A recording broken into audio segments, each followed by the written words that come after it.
Conceptually, the technology's been built upon the principles of others, but what we've been able to do is really commercialize it and innovate on those principles as well. So from a pure SAF perspective, what we've been able to do that nobody else has been able to do is create a 100% drop-in sustainable aviation fuel from carbon dioxide in a single step. That has yet to be done until now.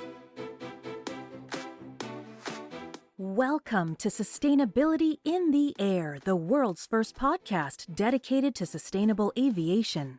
Our mission is to show the many paths to net zero for an industry that is one of the hardest to decarbonize. So, every week we speak with airline, airport, travel, and technology executives to help separate the signal from the noise. Whether you're a frequent flyer, an airline executive, if you care about sustainability, or just love traveling, welcome aboard. This is a show by Simpliflying, who have been helping build trust in travel for over 15 years. This season of the podcast is brought to you by Cirium, which is empowering the global aviation industry to reach a more sustainable future with the most accurate aircraft emissions data. The show is also supported by Carbon Click, leaders in managing carbon offsetting programs for top global airlines. Without further ado, here is your host, Shashank Nigam, CEO of Simpliflying. Gregory at Air Company is literally pulling SAF out of thin air. He started with vodka and now he has moved on to sustainable aviation. He has big plans to make sustainable aviation fuel accessible around the world.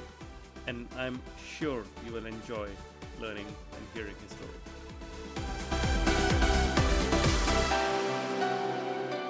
Welcome back on the latest episode where I have Gregory Constantine.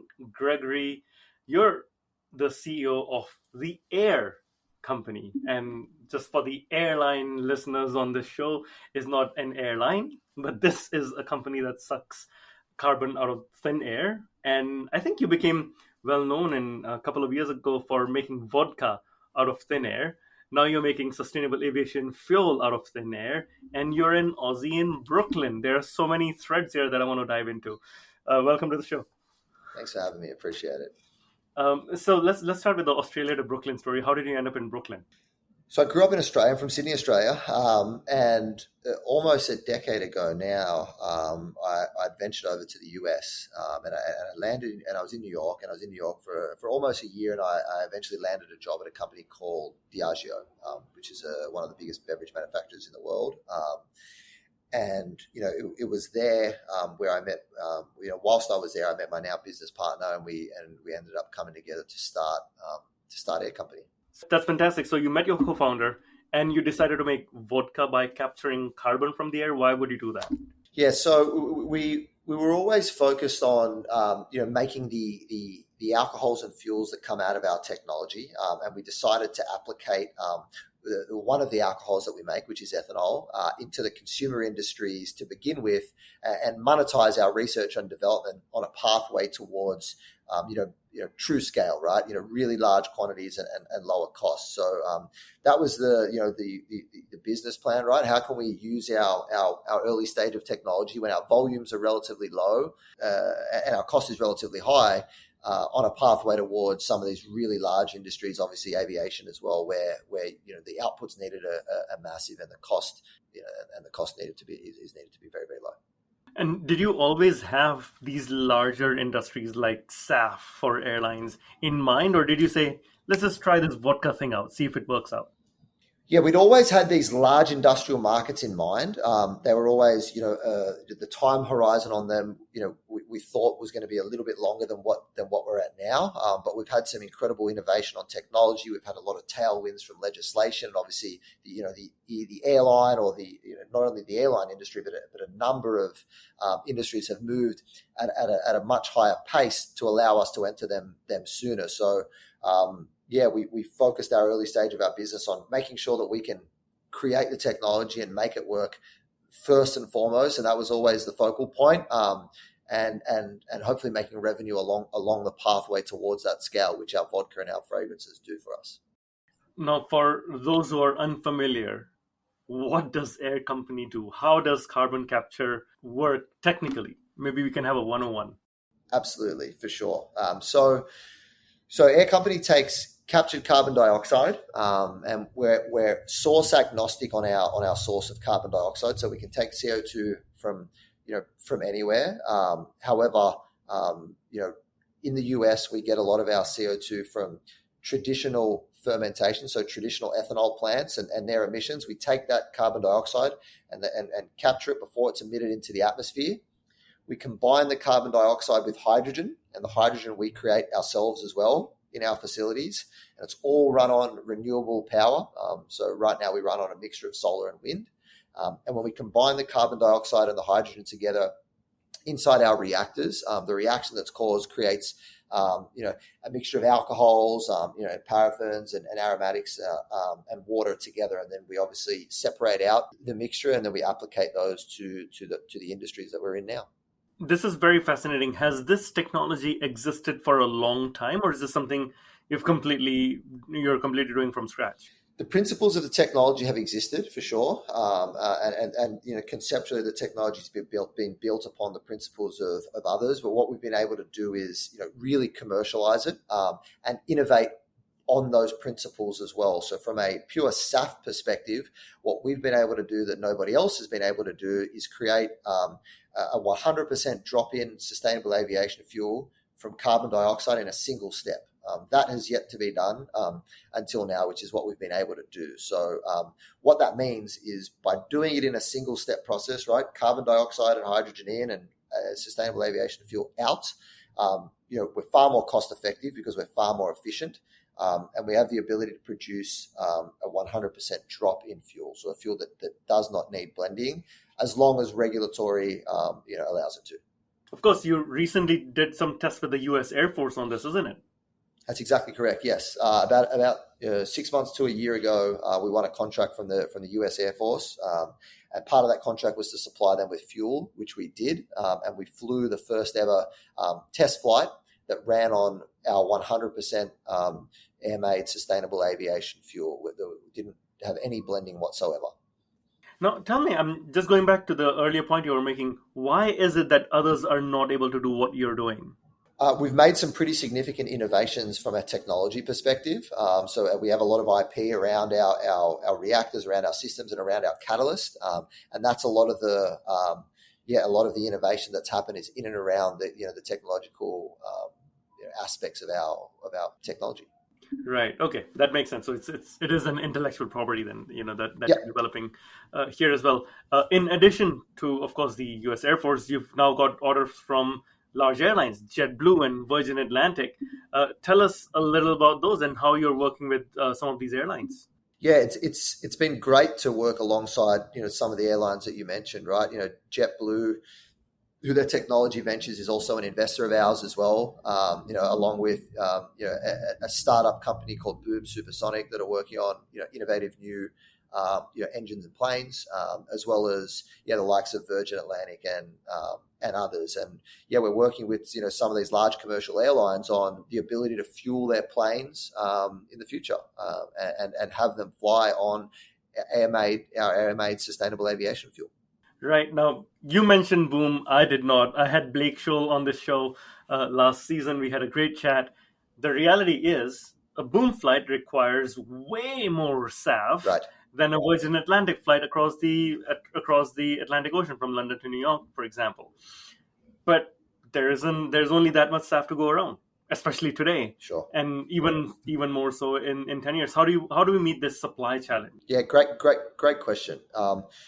We need more companies to come and work on innovative technology like this, right? We can't be the only ones out there. Unfortunately enough, there are some other groups out there that are trying to do so as well. So that's a great start. But we need to move faster. We need the industry to get behind it as well. So that's why seeing commitments from airlines is fantastic, right? All of the airlines want SAF, and the same question comes up is when will supply meet the demand? And we need to get out there and build facilities and build factories and work with already existing partners that have that infrastructure in place to be able to put this technology into those facilities as well, which we're working on. Right. Well, it's great to see this egalitarian approach. Everyone, the tide should lift all the boats, for example. Right. But one of the constraints of supply is price. Mm-hmm. SAF currently is way more expensive than jet aviation fuel. Yep. Do you foresee this cost coming down and at a rate where airlines can actually continue flying and offering cheap fares across the Atlantic? Yeah, so the ability of our technology is that we are far more efficient, as I mentioned, right? Doing it in a single step process allows us to be more cost competitive than other power to liquid SAFs. Now, what's allowed us to speed up those timelines is legislation, right? So, the Inflation Reduction Act, when you're seeing, not only things like SAF credits, but credits on hydrogen as well, allows us to come down that cost curve drastically and in a far shorter time frame as well, which allows us to not only be more cost competitive than traditional SAFs, but also getting to the point of cost competitive nature with Jet A. Right. Okay. So that's definitely encouraging, right? There's the carrot and then there's the stick, Right. and here the carrot is definitely delicious. Given the limitations of biofuel feedstocks, especially in Europe, e-fuels are very much seen as the future of SAF. Yet, the quantities are not where it's required. So, for example, there's a report that states that replacing 8% of European aviation fuel in 2040 with e-fuels would use the equivalent of the entire electricity consumption of Sweden or the Netherlands, right? How do we justify rerouting these resources towards aviation or travel? Yeah, we need to, right? And if you think around kind of the resource of energy consumption as well, right? The fact that renewable electricity as a feedstock is abundant, right? We have the sun, right, which can be a source for it as well, and it's really why it's important that power to fuels like what we do, PTL, is run with renewable electricity rather than burning fossil fuels for it. And I think that we really need to see an increased deployment of renewable infrastructure around the world to meet climate goals and the growing electricity demand as well.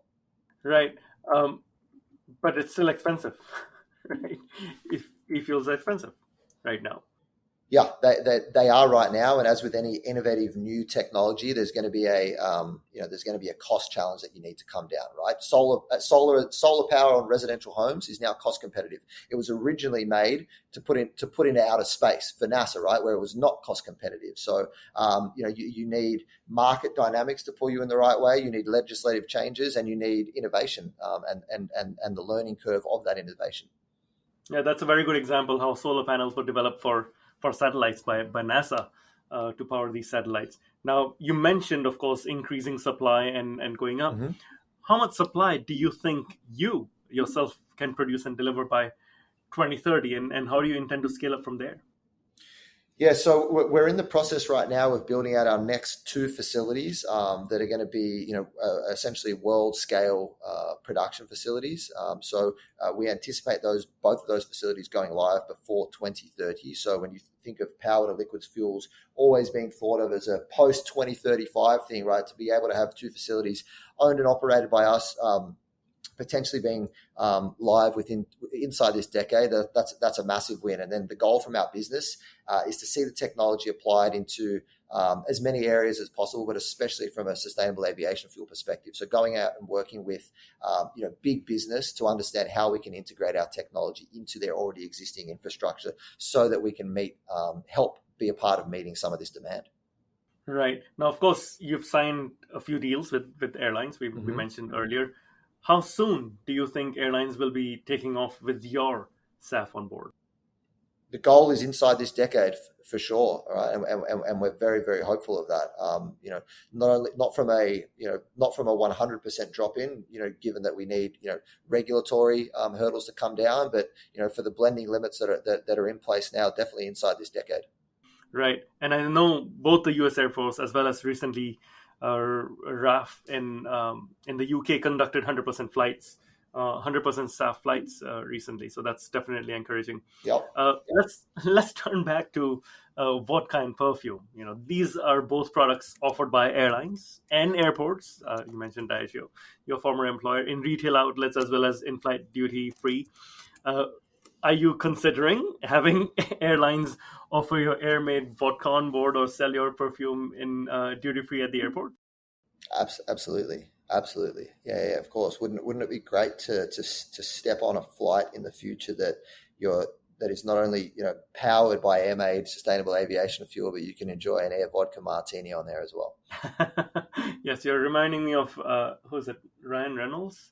Yeah, aviation. Yeah. The aviation gin, and how he partnered with Richard Branson and Virgin Atlantic. So it's interesting. Let's see what you get there. Related to that, of course, you're expanding on. Are you expanding on any other consumer products as well? Because the potential for using CO2 in consumer goods is, of course, endless. You're aware, I'm sure, of LanzaTech, which is using captured CO2 to make fashion items. We're working on a few things in the background at the moment. Nothing I can mention at the moment. We're definitely very focused on ensuring that our core, consumer products are running and how they're supposed to be, and that we're really focusing our efforts towards our operation on technology. But there will be some things in the not so distant future that you will see come out. Okay, I'm looking forward to those. Yeah. on what comes out. Now, I'm curious though. Of course, you started with vodka and perfume. Now you're getting into SAF. What percentage of your business currently is traditional items like vodka and perfume, and what percentage is SAF going to be going forward? From an operation perspective, Yeah. I would say that the vast majority of our business is focused on technological deployment and development. The fact that we make SAF and ethanol from our technology is a part of that, but our vodka and consumer businesses make up a very small percentage of our business compared to the time, effort, and energy that goes into the sustainable aviation fuel side of our business. And commercially, so this is operationally. What about commercially from a revenue standpoint? Because a lot of the revenues aren't realized on the SAF side until the future. I would say that the majority of the revenue is realized from our consumer products in the short term. However, the cap or the ceiling on the revenue that comes from consumer products is definitely smaller than the cap or the ceiling that can be realized from the TAM of the aviation industry from a fuel perspective. Right. Of course, I think there's the huge growth potential there, especially given that travel is growing. For sure. And travel is large, and there aren't that many alternatives involved. I wonder if you can share something about how you work with these airlines. I mean, Virgin Atlantic or JetBlue is not getting a product today. So what's your pitch to them? Hey, come work with me, but I've got nothing to offer you today. Like, how do you make this work? Yeah, for sure. I think the reality of a lot of these, sustainable aviation fuel projects is that, it's not something that you have the ability to switch on overnight, right? When you're building factories and you're building plants and putting real steel in the ground, it takes time, it takes capital, and it takes, the sum of all parts to come together. So, and what you need inside that is you need industry to get behind what you're doing, which we're obviously seeing a push towards sustainable aviation fuel, which is great. We want to see more of it for sure. But there isn't really a pitch. It's they know that most airlines should know the need for sustainable aviation fuel if it can be cost competitive in the future, and they should be supporting organizations that are working towards that because we need it for our future. Right, and I'm definitely encouraged by the support you've been receiving. But in these conversations, are you locking in a price for future for air-made SAF? Or is that, are you just doing contracts without a price on it? We're not doing contracts without a price on it. There's definitely a price structure in there, and it is variable and dependent on, what we deem to be our price structure in the future. I think the reality is you're unable to really determine what your cost is going to be until you're really producing at scale, right? You can model, and make assumptions until you're blue in the face, but you're really unable to do so until you're really operating at scale, and that is a consideration that is taken into place when working on these deals. Yeah, that's exactly my point, because I think it's quite challenging. You're not producing it yet. You do not know what your costs are. So how do you promise the airline a price for the future? Yeah, we are producing it at the moment. We're just not producing it at the volumes that are needed for mass market, and that's a consideration that they understand as well when working on it. Right. Now, of course, I remember you were going to do some work with NASA on space fuel. Is Mm-hmm. that still a thing? It is. We actually won a grant from NASA that allows us to work on our rocket fuel. as well, which is similar principles to the aviation fuel in a lot of respect as well. Kerosene based as well, which is great. And we touched on NASA before when we were talking around the ability to innovate for space and how that can translate to on Earth, right? I think that's the ability of the work that we do with NASA is they allow us to work on technologies without cost in mind, unlike the private commercial sector where cost is everything. And when you have the ability to work on things without necessarily cost in mind, it really spurs innovation. Right. I'm curious to see what comes out of that. It will be fun to see a rocket fuel that's made using captured carbon. Now, Absolutely. You mentioned the U.S. Inflation Reduction Act. Has that had a significant impact on your business as well? There is definitely a material impact on the cost structure from a fuel perspective, knowing that you can get access to $3 a kilo from a hydrogen perspective as well, given that we produce hydrogen in order to make our fuel. So that's one example of the implication of it as well, which again allows us to speed up a lot of the timelines when you're thinking through the biggest challenges of the aviation fuel industry from a SAF perspective, which is cost. And so when you have the ability of the IRA to give you those tailwinds and help you come down that cost curve from an incentive point of view, it just allows us to speed up some of those timelines. Right. No, that does make sense. Finally, Yep. I would love to hear about some of the biggest challenges you faced when running a startup and growing it so quickly. How do you overcome them?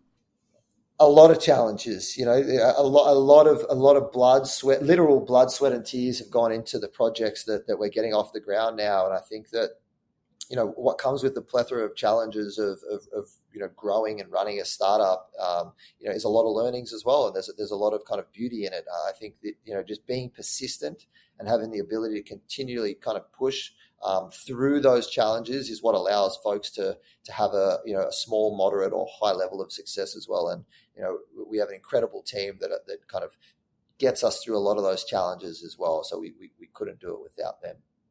Right, and you of course have a lot of scientists who are working with you now. Would you consider yourself one?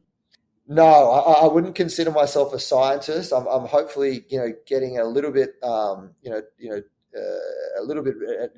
dangerous enough to be able to kind of conversate with them in that respect, but no, like I would never kind of that is a craft that people spend a lot of time, a lot of years, a lot of work on, and I would never kind of disrespect them by calling myself one.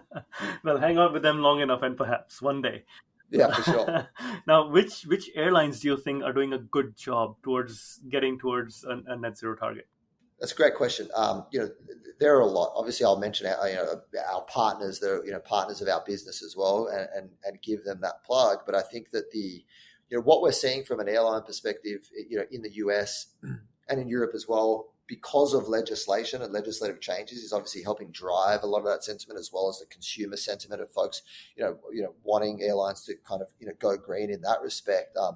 But we need more of it. And we understand the trepidation, right? Given that technology is nascent, given that there are real cost challenges that need to be met from a lot of these companies that are, trying to do this. But companies like ours and companies like some of the ones that you've mentioned need the support of airlines and need the support of the industry in order for it to be a reality and for it to be realized as well, right? So I would just encourage airlines to support, right, and to be able to, because it's what's going to allow it to work at scale. Right, exactly. Now, a lot of your clients, of course, are global. Do you have plans to come up with facilities outside the US to produce SAF as well? We do. We have plans in Asia. We have plans in Europe. We only have 27 years left to reach the industry net zero target. Are you an optimist? Do you think we will get there? I'm very much an optimist. I'm an optimist as an individual, and I think that we're on the right track. I think that we need more companies working on what we're working on, right? We get asked the question all the time, from a competition perspective, but the fact that there's only a few companies that have even been able to fly test flights on sustainable aviation fuel, that is a problem, right? And we need more of it. So definitely optimistic, but we need to work together in order for it to be successful at scale. Yeah, I think this is the moment for the industry to indeed come together and raise the tide. Now, Absolutely. the final part of this interview, Greg, is Yep. what I call the rapid fire round. Okay. You are a fast talker already, so this will be hyper rapid fire round, in which the listeners get to know you a bit more personally. So we'll start with something simple. What's your favorite book? Favorite book? Good question. I was gifted a book recently that I have read in the past that I'm rereading again at the moment that I'm a big fan of, which is The Art of War by Sun Tzu. I'm not sure if you've read it, but it's a very interesting book. Incredibly familiar, and I've heard it as a favorite book of many other people as well. So enjoy that read. How about your favorite movie? Favorite movie? Pulp Fiction. Okay, we're going back a little in time. What about your? Might give away a little bit of my age there. How about your favorite airline? Oh, that's a tough one. I'm not going to throw anyone under the bus on that one as well, but I would say that big fan of the airlines that are partners of our business. No, that doesn't work. What's your favorite airline? Come on. JetBlue is a great one. Big fan of JetBlue. Yeah. Okay. Good. I'm glad you didn't say Qantas. Got to be a fan of my home country as well. What's your favorite city? Sydney. Okay. Yeah. Is that where you spend most of your life? It's definitely where I've spent most of my life up until the last decade, which I've been in New York for the last 10 years. But up until then, pretty much Sydney. Yep. Yeah, hopefully Qantas is starting this Sydney to New York flight soon, and you can get on board. That's right. Absolutely. Till then, you have to fly via Auckland on the Air New Zealand. That's right. Flight. Yep. What is something that you want to learn? Something that I want to learn. Very great question. I mean, I think that we're always learning, and one of the things that I'm really focused on from a personal perspective is to do with outside of work is to really do with mental health. And what I want to try to learn and be better at is how to kind of switch off a little bit, right? When you're working in a startup, you're always you're working all the time. So I'd love to learn how to be better at actually kind of slowing down. Yeah. Do you meditate? I'm just curious. I do, and I have a form of meditation that I love to do, which is surfing, which is meditation for me as well. Fantastic. I should have guessed Aussie in Florida. You should be surfing. What is something that you do in your free time? Yes, I think we answered it there. It's surfing. Yeah, for me, it's an incredible way to stay fit, stay healthy, but also it's meditation when you're out in nature and in the ocean and with water. So yeah, surfing. Right. Okay. And finally, what's the best advice you've ever received? That's a great question. A great piece of advice that I received is to live your truth so no one can use your truth against you. And what that means is just be yourself, right? And the more you are of yourself, the less you can never fault. People can never fault you, and you can never fault yourself because you've just been true to yourself since day one. So live your truth so no one uses it against you. Very nice, very nice. So live an authentic life. I love the note we are ending it on.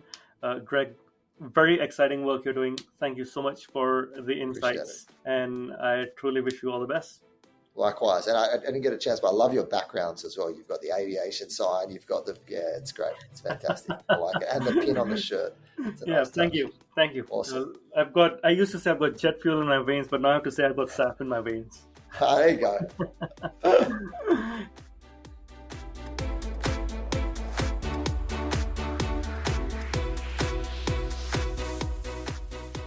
Thank you for listening to this episode of Sustainability in the Air, the world's first podcast dedicated to sustainable aviation. Awareness is the key to a green future, so please give us your support to help our sustainable aviation insights reach a wider audience. You can do this by sharing us with your network or leaving a review.